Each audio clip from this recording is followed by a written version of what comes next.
raha za manokana aloha reto de tena ity le fanetretenanareo ty hoe zay manetretena no sandratra hitan'olona eny any raha mahay zavatra aleo zany tsy miteniteny fa fantatr'olona raha mahay zavatra amiko reto zany tena diso zany raha amiko satria ny traikefa ananako no zaraiko traikefa ananako mo za miteny hoe za intelligent iny moa zany raha vao misy faiky lazaon'ny olona ohatra hoe mety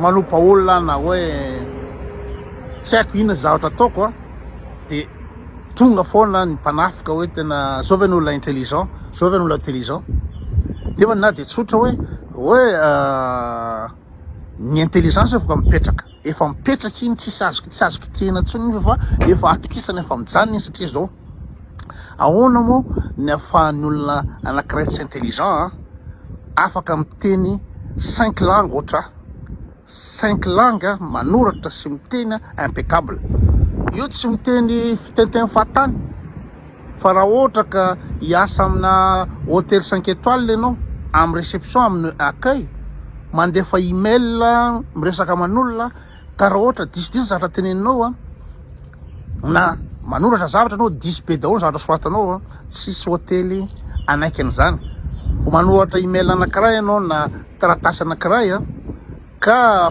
misy diso na feno diso zavatra soratanao de eo ino anao de voaroaka zay ny lazako hoe haiko le izy zany hoe mafeny teny français mafeny teny anglisy mafeny ny inona moa zany ny teny allemand de misy teny hoe reny ve fiteny lateny français reny accent inona moa zany gaspetaka reny ny teny français ko reny ny teny français ampiasaiko reny ny teny allemand ampiasaiko reny ny teny anglais ampiasaiko accent gaspetaka satria tsisy fandraisana fahaizana mihitsy ny tsy prononciation moa zany be dia be miteny prononciation la tsy prononciation fa accent magasy de anankiray fotsiny proof hoe raha cerveau n'olona mantamanta tsy avoafehy teny anankidimy olona intelligent afaka manao an'izany de iny zany fa mipetraka iny na edikevitra hoe la monsieur intelligent de ino hoe za intelligent satria ilainao amin'ny fiainana le izy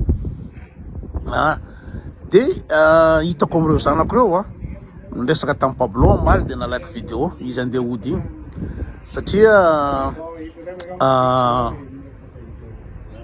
Chris hallå ja chef inte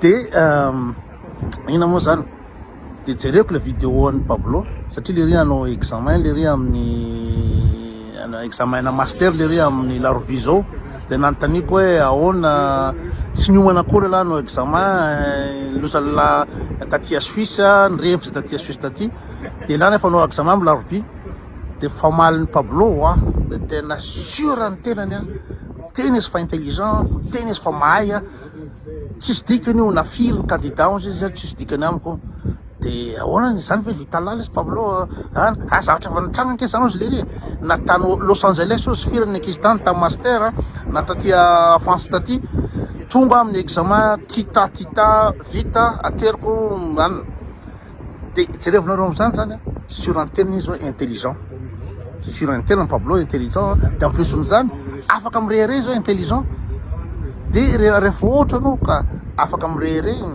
tsy manery tena anao intelligent satria foprofonao le izy ary hitanao tamin'ny fiainanao ary ze fananana assurance ohatran'ny Pablo zao zany ny hitako tena tokony inona moa zany tokony anaranareo rehefa sûr ny tenareo manana assurance aza matahotra vavan'olona hoe iny koa misy am'lahy iny koa mana ino moa zany mieboebo iny koa zao anaty baiboly misy an'izany fa raha ny fiainandavanandro ina moa zany rehefa zavatra hainao rehefa sûr anao intelligent tenanao sûr anao fa vitanao de teneno jereo de zara ndraindray gaga am'le zanako reo zanako moa zany aloha tenenina fa mahay be daholo izy roa lahy Igo mahay be Pablo mahay be koa de rehefa miresaka zalahy de tena miteny mihitsy hoe za intelligent za mahay noho rehetrarehetra zao zay no tiako ary mety avy amiko mahatonga andreo zanako reo manao an'izany sura mihitsy fa avy amiko mahatonga zareo manao an'io a de miréussir zareo amin'ny fiainana miréussir zareo amin'ny fianarana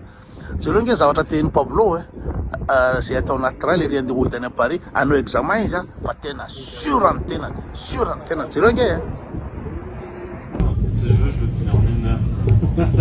En fait, je rigole même pas. Ouais. Toi, ça te fait rire, mais Ouais. là, ce genre de concours de master-là, Ouais. Paris, l'élite, Ouais. les yeux fermés. J'arrive là. Non, mais j'arrive. C'est pas une arrogance. J'arrive en nuit blanche totale, complètement en retard. J'ai absolument rien relu. Là, j'ai Mais vu sur les mails. tu te surestimes ou est-ce que c'est vraiment. Bah non, vu que l'année dernière j'ai été accepté à 4 masters différents, c'est moi qui ai choisi lequel je prenais. À chaque fois quand j'ai passé ces concours, là ce concours là justement je l'ai passé l'année dernière, là je vais repasser le même, je l'ai passé, je suis parti avant tout le monde et j'ai été accepté. Sur 150 élèves, Tu t'es même pas préparé pendant tout ce temps-là? il y avait quoi? À chaque fois il y a 20 ou 30 places pour le master et on est 150 à passer le concours. J'ai passé le concours, 1 semaine, 2 semaines après, vous avez été pris et tout. Je me suis barré à la moitié du truc et j'avais même pas. Il n'y a rien à réviser, c'est des trucs, c'est t'es fort en anglais ou t'es pas fort en anglais, et t'es fort en français ou t'es pas fort en français. Et c'est tout. C'est un test, c'est en visio, et en gros, c'est.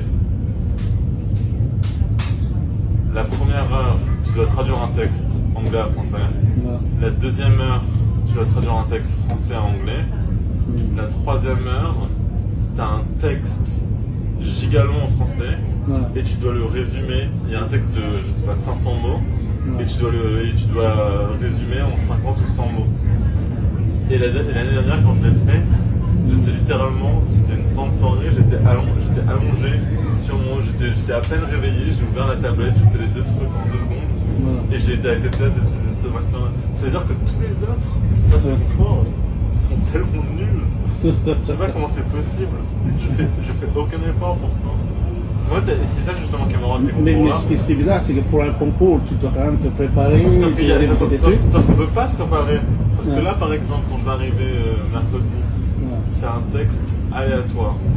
Ça peut être un texte sur les montagnes, ça peut être un texte sur la finance, ça peut être. Je peux pas savoir sur quoi c'est. Ils te mettent un texte d'un sujet aléatoire et tu traduis. Donc, qu'est-ce que je vais faire? Je vais réviser tous les mots de la Terre? Je sais pas en fait, il n'y a pas de... Donc c'est pas alors, c'est une question d'intelligence ou c'est une maîtrise de l'anglais? C'est une maîtrise de la langue? C'est est-ce que tu connais ton anglais? Je peux pas en fait, même si j'essayais de réviser, je pourrais pas réviser. Parce que il y a pas... Du coup ceux qui essayent, ils regardent les règles de grammaire, les machins, les trucs et tout, ça sert à rien. Attends, c'est comme ça, Nächster Halt auf et donc en fait ça sert à rien de se préparer à l'avance et eux ils pensent trop à ça Next stop et après on je the réalise West que Grafenort. ils ont tous un niveau